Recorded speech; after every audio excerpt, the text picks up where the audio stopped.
known as the clink. We have an expression here in the UK, going to the clink, being in the clink, meaning going to prison.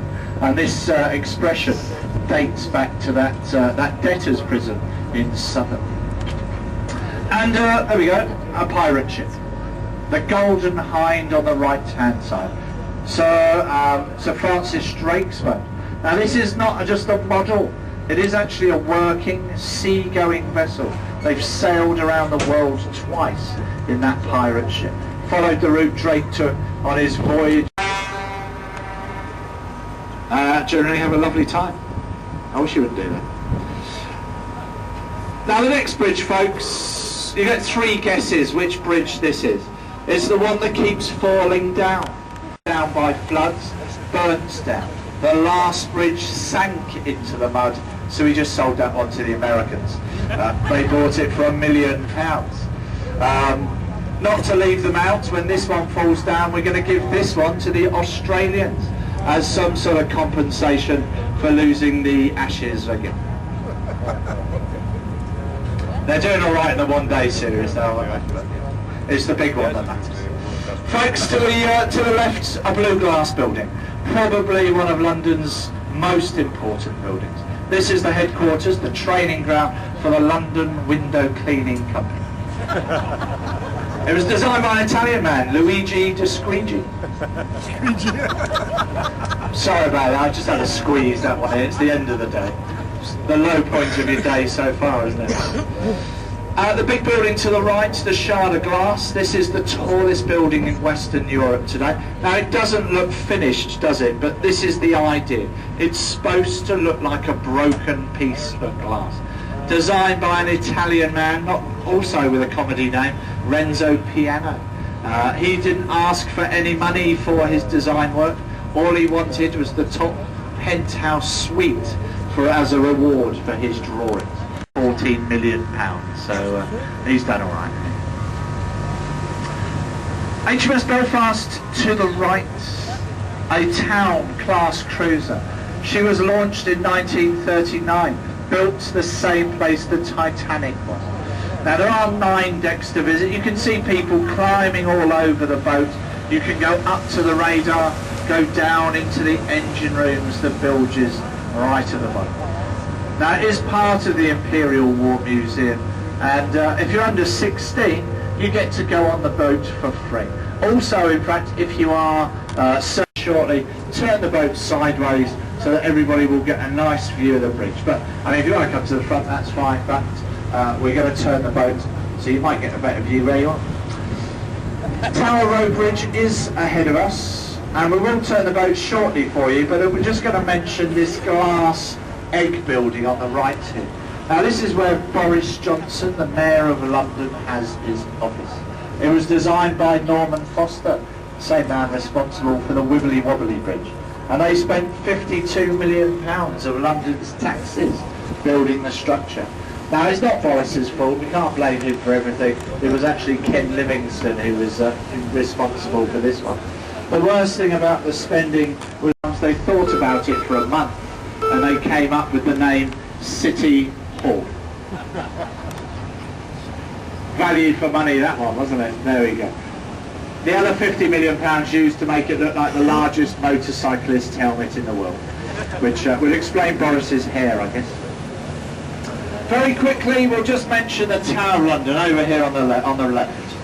William the Conqueror's famous fortress, where, well, built in 1067 they started building it. Lots of activities have taken place, but it is most famous, this building, as a place of airport. That was reserved for royalty, very important people. If you just had your head chopped off with an axe, you were less important. The sword was much cleaner. One cut, your head was off. The axe, 6 or 7 chops, they might have just about got through your neck after that. If you were really naughty though, if you want to go and visit the tower, you're a bit late now. Always allow about 2 hours really to do it justice, so you get to see most things. And we always recommend, if once you've got your ticket, just hang around by the entrance. A yeoman warder will turn up in his red uniform, and they provide a bridge. It's 119 years old, this bridge. A steel and iron suspension bridge. A great bit of Victorian engineering. Now, of course, Tower Bridge is the one, this is the one that...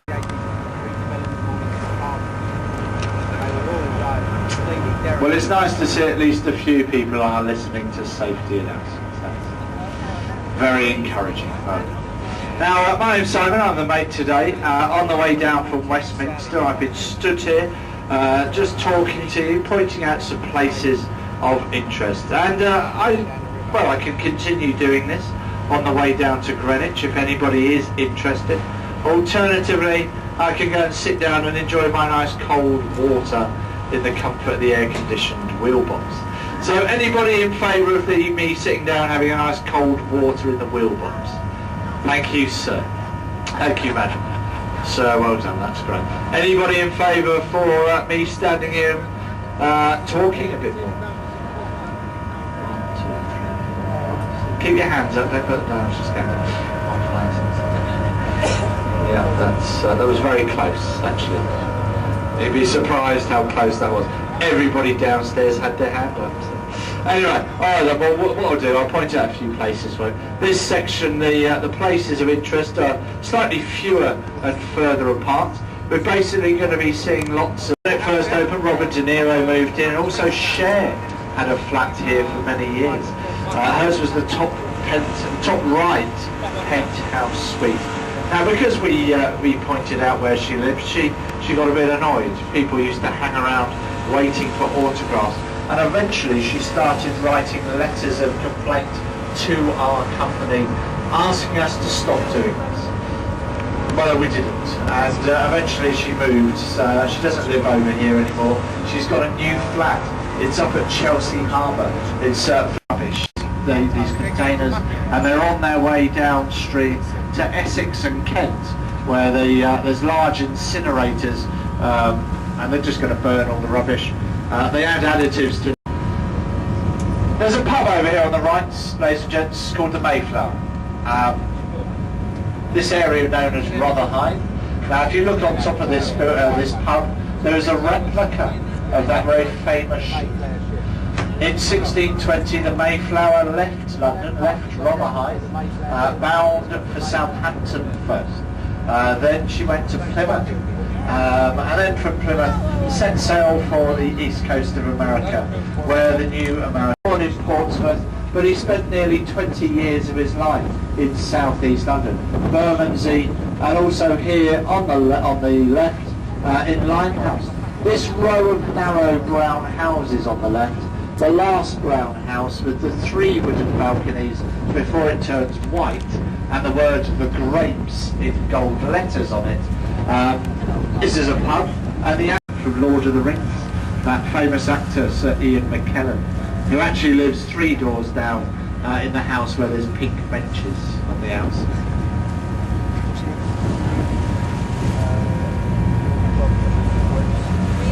Canary Wharf is ahead of us. There we go. 1991 they started building here.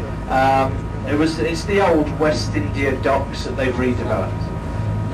They are still building here. You can see the cranes.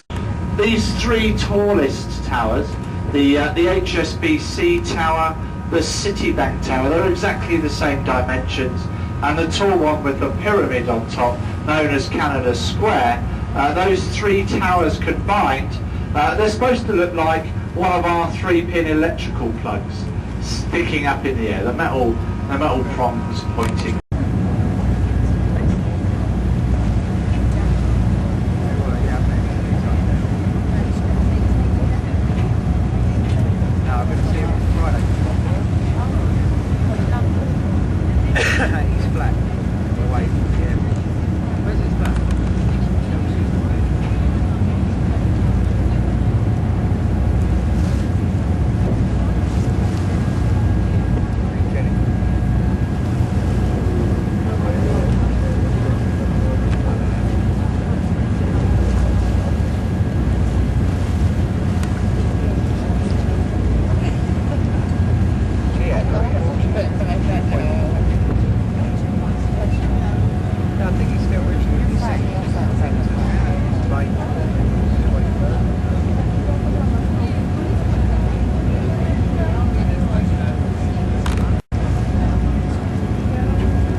Оксфорд-стрит.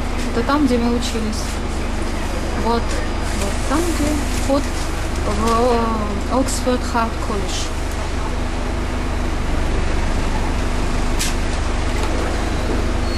Пытаюсь снять Нью-Оксфорд-стрит, не знаю, что получится.